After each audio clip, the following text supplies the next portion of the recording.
A lot of it starts with you. It starts with your beliefs. It starts with your emotions. It starts with your reactions to the situations in your life. So you are creating and in control of your reality. Of course, you can't control everything and everyone, but the one thing that you can control is you. Welcome to another episode of the Psychology and Manifestation Podcast with your host, Sudani Firestar. I am so happy you are here.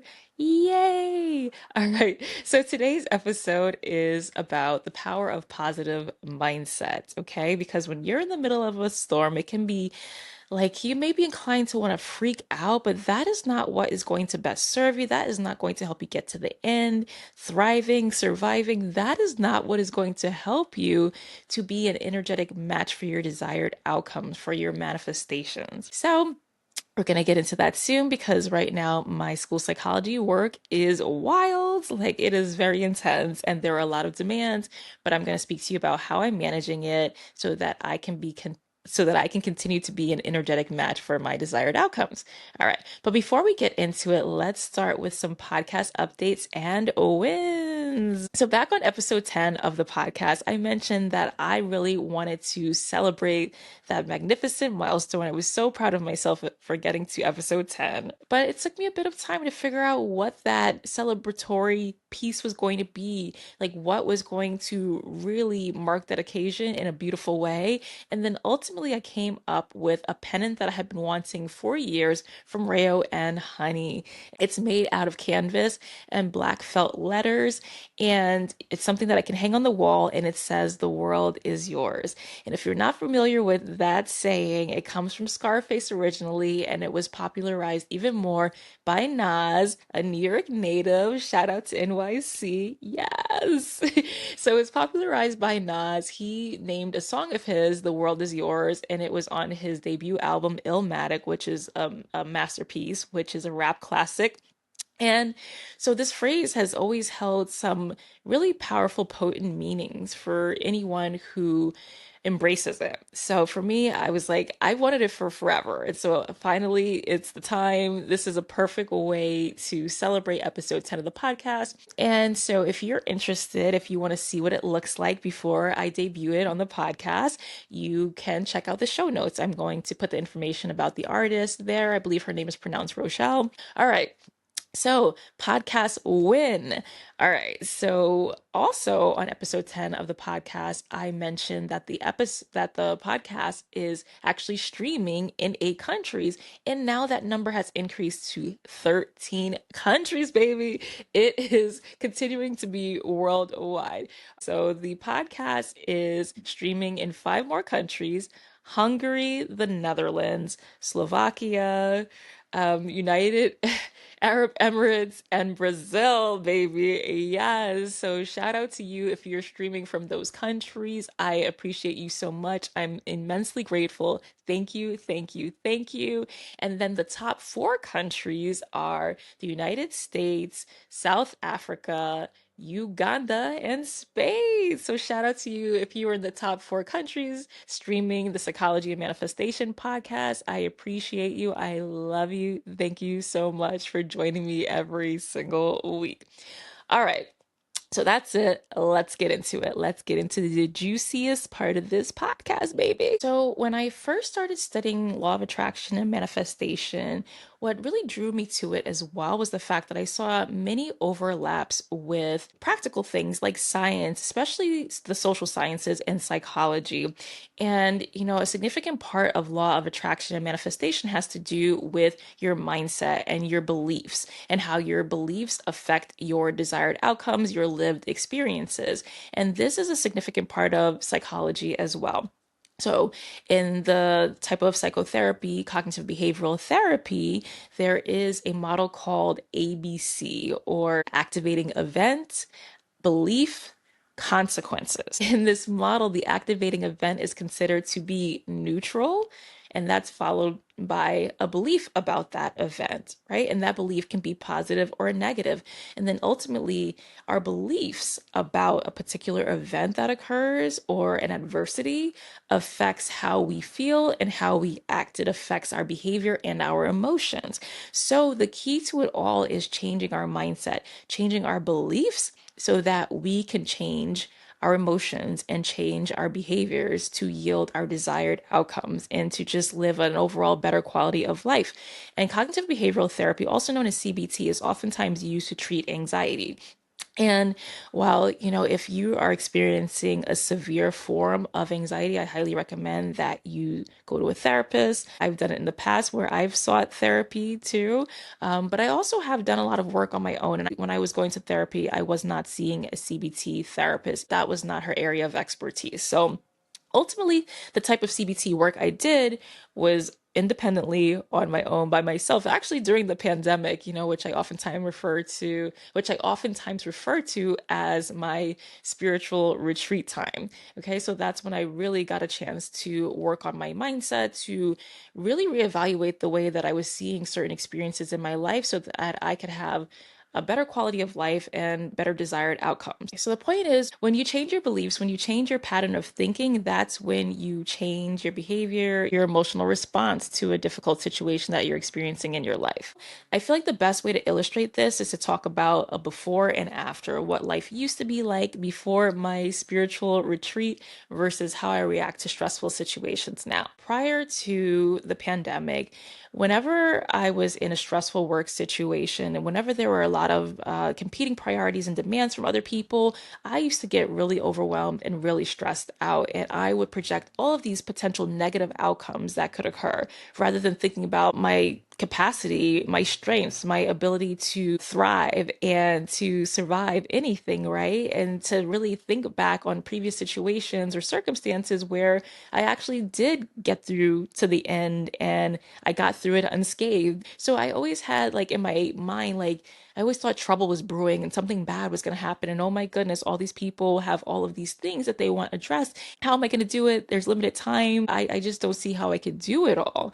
And that was not serving me at that time. It only served to distract me. Like I oftentimes would worry a lot. Stressful emotions would well up in me and then they would overflow. I would wind up having these mini meltdowns where I would just cry because I was so overwhelmed and so stressed out. And sure, like, I would never recommend that you bottle up your emotions, but at the same time, these mini meltdowns, when I look back on them, really didn't serve a really beneficial purpose. They never helped me get to my end goal.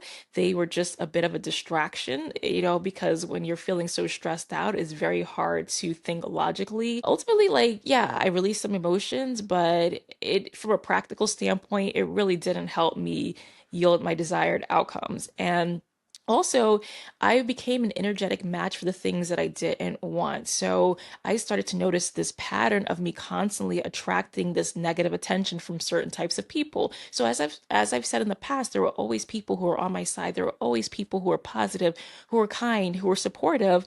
But I also had this other side because it was also about me like manifesting things by default. Like I wasn't an intentional manifester. So I was just living life by default. Like things just kept happening to me rather than me being in control of my own life and my own outcomes. So I would just be in this state of like stress and, anxiety. And then I would invite these people and I was available for people to mistreat me or to take advantage of that vulnerable state that I used to be in. But once I strengthened myself, once I figured out how to change my beliefs about certain circumstances and situations, then I was able to change my emotional response and my behaviors so that they could be more beneficial to me ultimately and really help me move forward in life in a more positive way. So, yeah, that's basically the gist. So now I'm in a similar situation where I am getting demands from like multiple stakeholders. Everybody is saying that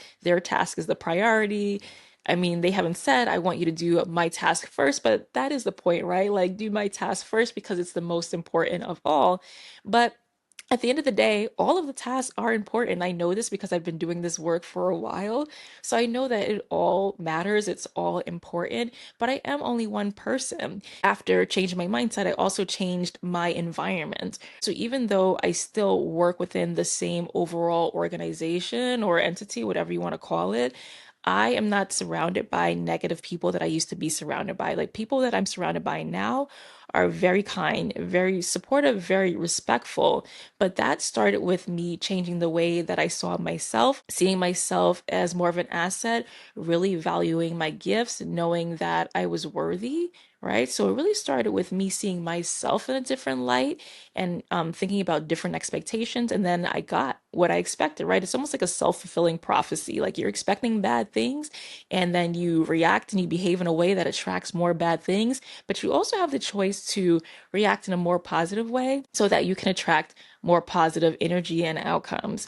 So, there will be a ton of people who tell you that manifestation is woo woo or it doesn't exist, but of course it does exist. A lot of it starts with you. It starts with your beliefs. It starts with your thoughts. It starts with your emotions. It starts with your reactions to the situations in your life. So you are creating and in control of your reality. You are responsible for a lot of what occurs in your reality. Of course, you can't control everything and everyone, but the one thing that you can control is you. So now, do I occasionally feel those same anxious feelings rising within me?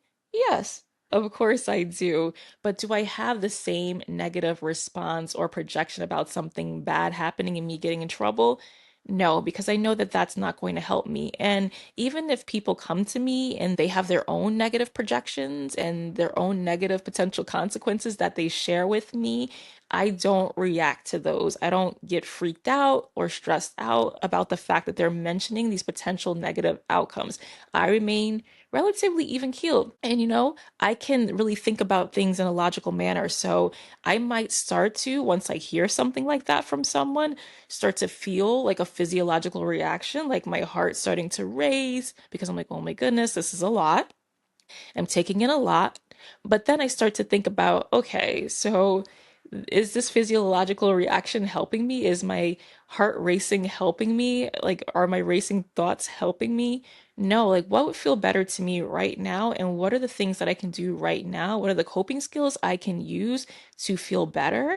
Have I gone through something similar before? Did I survive it before? Was everything okay? And, this whole idea in the past I used to have about getting in trouble, like I started to shift my thinking because there are so many people around me who believed in me and who valued me. And so I started to see myself that way. So I could always start to project those positive things like, you know, I'm going to get it all done. I'm only one person. I'm going to focus and I'm going to get one task done at a time, and it's all going to get done. There's no reason to panic. There's no need to freak out. That's not serving me. That is not helping me. It all is going to work out in the end. Everything is working out for me all the time. And as I mentioned before, my colleagues and supervisors are fantastic.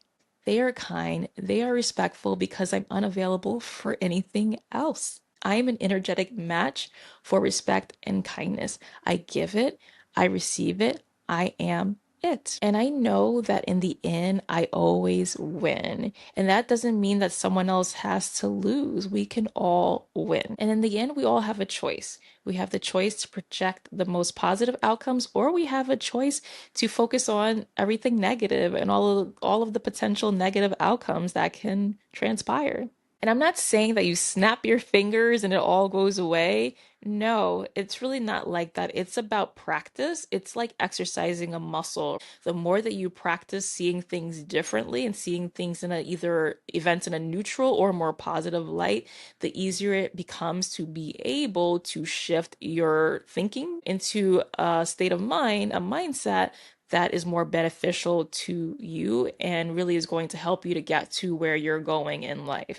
And In the beginning, I used to get it all down on paper. That was the way that I processed my thoughts, and, would think about these negative thoughts that were running through my mind, these potential negative outcomes, and really ask myself, like how likely is that to happen? Is that true that that's what's going to happen? Is it really true, or is this just in my mind, right? Am I just creating this situation and it doesn't really have a basis in my actual reality, right? Or if it does have a basis in your actual reality, what's the worst that can happen? How do you see yourself coming out unscathed? How do you see yourself thriving and being a winner in the end? Because we can always choose to see things differently. We can always choose to see things in a more positive light. So being able to get that down on paper first, first you write down all of the negative thoughts that you have, and then you start to challenge them. Then you start to question them and to really think about and I'm looking at this from more of a logical perspective than this really intense emotional perspective. Like, how likely is this really to happen? And if it did happen, would I be okay? Would I make it? The answer is probably yes. Yes, you will. And after you practice this, after you do this on a routine basis and you do it on paper, probably in a journal would be best, then you can start to shift this process to more of an entirely mental process. So these days, if I'm at work and I'm going through a similar situation, I can process this all in my mind in a few minutes. And I don't necessarily need to write it down. In other areas of my life where I do have limiting beliefs that persist, I still do write them down and process them on paper. But definitely with the work situation, especially my work as a school psychologist, I feel way more confident than I used to. I have way more self belief. So I am more so able to logically process things in my mind without panicking. And it works well that way. But again, when you're in the beginning stages of this, I highly recommend getting it all down on paper, get all those negative thoughts down on paper, and then question them and challenge them and find something that's more true, more likely to happen, and a positive alternative. I think I might have in a previous episode mentioned this task or this activity that you can use. You can call it like the what if game, but you kind of say like what if, and then you add something positive.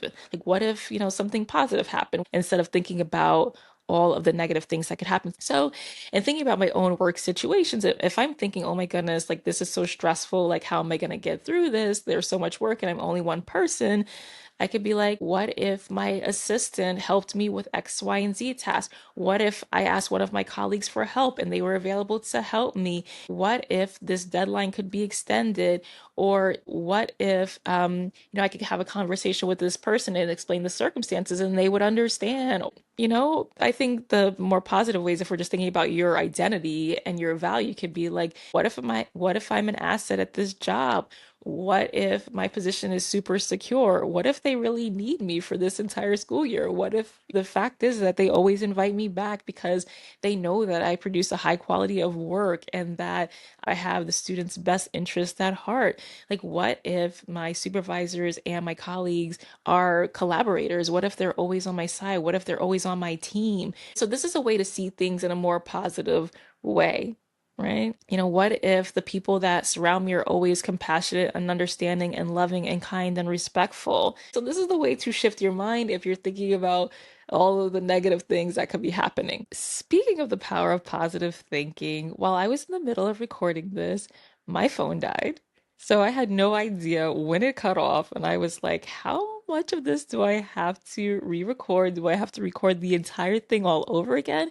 And I could have freaked out, but instead I chose to think in a more positive light and think, maybe that was a dress rehearsal and maybe the next take is going to be much more amazing than the first, right? I'm keeping this mind positive, okay? So it's all working out for me. It's all working out for you. Yes, yes, and yes. So let's get into the summary and the homework, all right? So, as I mentioned earlier in the episode, even though some people like to see manifestation as super woo woo and say that they don't believe in it, I see a lot of overlap in manifestation and law of attraction and the sciences, especially the social sciences and psychology in particular, in which I have more of an area of expertise. My area of expertise is in psychology. And also like studying law of attraction now, babe. Like I've been studying it for a few years now.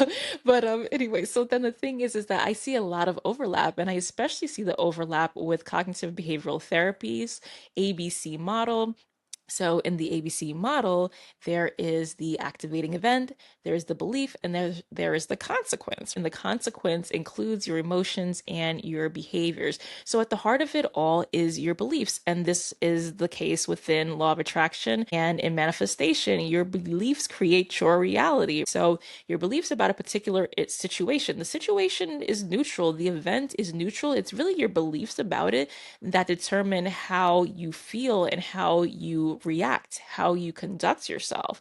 Really, beliefs are at the heart of it. That's what you need to tap into. That's what you need to work on reframing so that you can yield your desired outcome, so that you can be more of an energetic match for what it is that you want to manifest. And the truth is that our thoughts, our beliefs, our mindset, our decision to move forward with more positive thinking, that's a choice.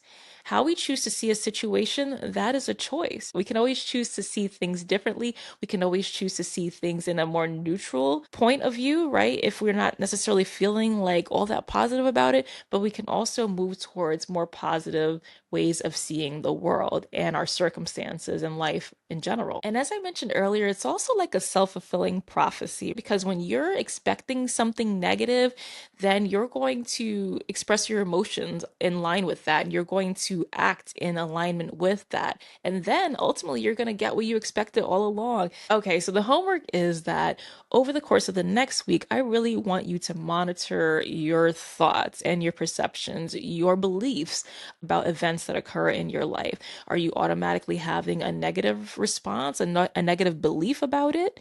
Are you like, is a negative idea popping up into your mind about that particular event? Or are you seeing it in a more positive light? Are you seeing it in a more neutral light? Are you thinking about both ends of the stick, the positive and the negative aspects? So, really monitor your thoughts. And if you're more inclined to see certain situations in your life from a more negative point of view, think about how you could see it in a more, that situation, that event in a more neutral light, and think about how you could then change the way that you conduct yourself, the way that you express your emotions, the way that you react to a particular situation or respond, rather. All right. And then, evaluate like when I've changed my perception from this negative perception, this negative belief about this particular event, and I've changed it to a more positive point of view. How do I feel? Do I feel better? Do I feel more equipped to move forward? Do I feel more like an energetic match for my desires, more of an energetic match for my desired manifestations and desired outcomes? So I want you to really think about that.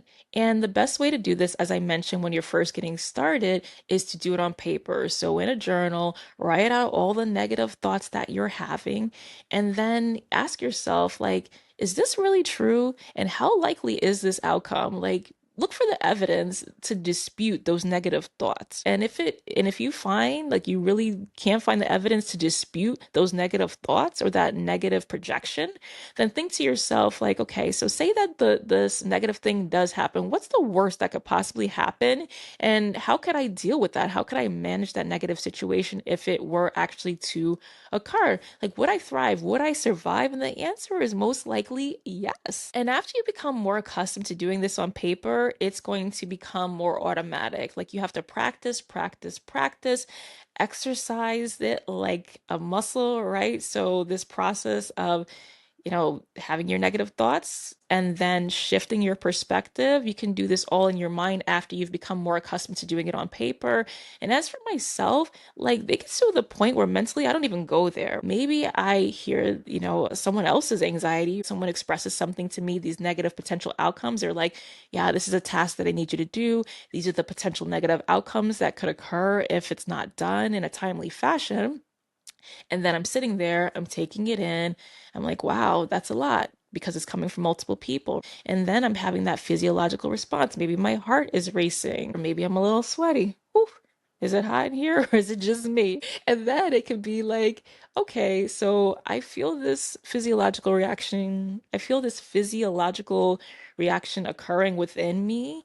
And is this going to help me or hurt me? Is this actually going to help me get my desired outcome?